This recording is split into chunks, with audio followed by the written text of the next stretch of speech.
ಏನೇ ಕೃಷ್ಣ,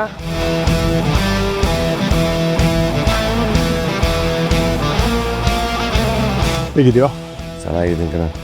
ಅಣ್ಣ thank you ಅಣ್ಣ, ಒಳ್ಳೇದಾಗಲಿ. ಏ ಕೃಷ್ಣ, ನೀನು ಆಚೆ ಬಂದು ತುಂಬ ಸಮಾಧಾನ ಆಯಿತು. ಕೃಷ್ಣ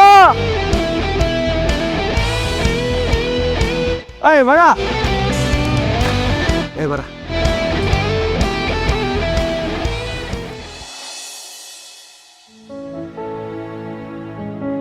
ನಮಸ್ತೆ ಸರ್. ನಮಸ್ಕಾರಮ್ಮ.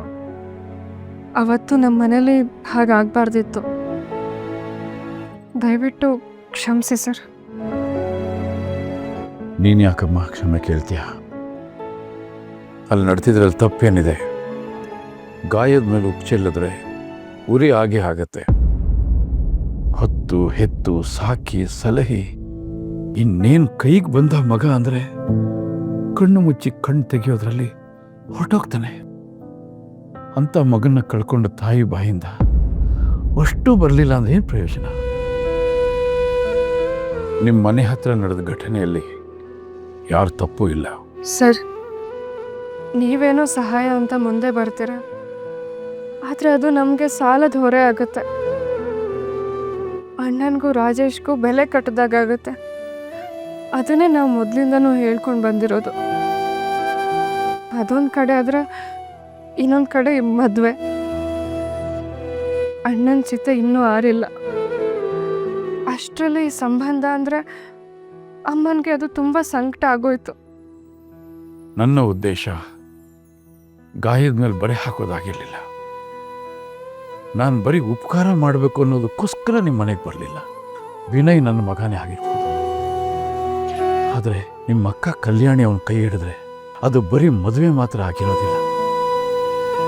ನನ್ನ ಜೀವನದಲ್ಲಿ ನಾನು ಕಳ್ಕೊಂಡಿರೋ ನೆಮ್ಮದಿನ ಮತ್ತೆ ಮರಳಿ ಪಡೆಯೋ ಒಂದು ಪ್ರಯತ್ನ ಕೂಡ ಅದು. ನಾನು ಸತ್ಯವಾಗ್ಲೂ ಹೇಳ್ತೀನಮ್ಮ, ಕಲ್ಯಾಣಿ ನನ್ನ ಮನೆ ಸೊಸೆಯಾಗಿ ಬಂದರೆ ಅವಳು ಸೊಸೆಯಾಗಿ ಮಾತ್ರ ಉಳ್ಕೊಳ್ಳೋದಿಲ್ಲ, ನನ್ನ ಮಗಳಾಗಿ ಇರ್ತದೆ. ಕೆಲವೊಂದು ತಪ್ಪುಗಳನ್ನು ನಾವು ಒಪ್ಕೊಳ್ಳೇಬೇಕಾಗ್ತದೆ. ತುಂಬ ಹಿಂಸೆ ಅನುಭವಿಸ್ತಾ ಇದ್ದೀನಿ. ನನಗೆ ಪಾಪ ಪ್ರಜ್ಞೆ ಕಾಡ್ತಾ ಇದೆ. ನನ್ನ ಕುಟುಂಬದಿಂದ ನಿಮ್ಮ ಕುಟುಂಬಕ್ಕೆ ಆಗಬಾರದು ಅನ್ಯಾಯ ಆಗೋಗಿದೆ. ಅದನ್ನು ಸರಿಪಡಿಸ್ಕೊಳ್ಳೋದಕ್ಕೆ ನನಗೆ ಉಳಿದಿರೋದು ಇದೊಂದೇ ಮಾರ್ಗ. ದಯವಿಟ್ಟು ನನಗೆ ಅವಕಾಶ ಮಾಡಿಕೊಡಮ್ಮ. ಸರ್, ನೀವು ದೊಡ್ಡವರು, ಹಾಗೆಲ್ಲ ಮಾತಾಡಬಾರ್ದು. ನಿಮ್ಮ ಉದ್ದೇಶ ನನಗೆ ಅರ್ಥ ಆಗುತ್ತೆ, ಆದರೆ ಸಂಬಂಧಗಳು ಹಸುವಿಗೆ ತಿನ್ನೋ ಆಹಾರ ಆಗಬಾರ್ದಲ್ವಾ? ಪ್ರೀತಿಯಿಂದ ಗೆಲ್ಲಬೇಕು. ಮನೇಲಿ ಅಕ್ಕ ಬೇರೆ ಲೋಕದಲ್ಲೇ ಇದ್ದಾಳೆ. ಅವಳ ಮನಸ್ಸನ್ನ ಬದಲಾಯಿಸೋದು ಅಷ್ಟು ಸುಲಭ ಅಲ್ಲ. ಅದಕ್ಕೆಮ್ಮ ನಾನು ನಿನ್ನ ಸಹಾಯ ಕೇಳ್ತಾ ಇರೋದು. ಕಾಲ ಎಲ್ಲದಕ್ಕೂ ಮದ್ದು ಕೊಡುತ್ತೆ. ನಿಮ್ಮ ಅಕ್ಕ ಕಲ್ಯಾಣಿ ನಮ್ಮ ಮನೆಯಲ್ಲಿ ಸುಖವಾಗಿ ನೆಮ್ಮದಿಯಾಗಿ ಸಂತೋಷವಾಗಿರ್ತಾಳೆ. ಅವಳಿಗಲ್ಲೊಂದು ಒಳ್ಳೆ ಭವಿಷ್ಯ ಇದೆ ಅನ್ನೋ ನಂಬಿಕೆ ನಿನಗಿತ್ತು ಅಂದರೆ ಎಲ್ಲ ಕೌಂಟರ್ಸ್ ಸೀಸ್ ಮಾಡಿ, ಸೇಲ್ಸ್ ಎಲ್ಲ ಸ್ಟಾಪ್ ಮಾಡಿಸಿ. ಸೇಲ್ಸ್ ಸ್ಟಾಪ್ ಮಾಡಿ.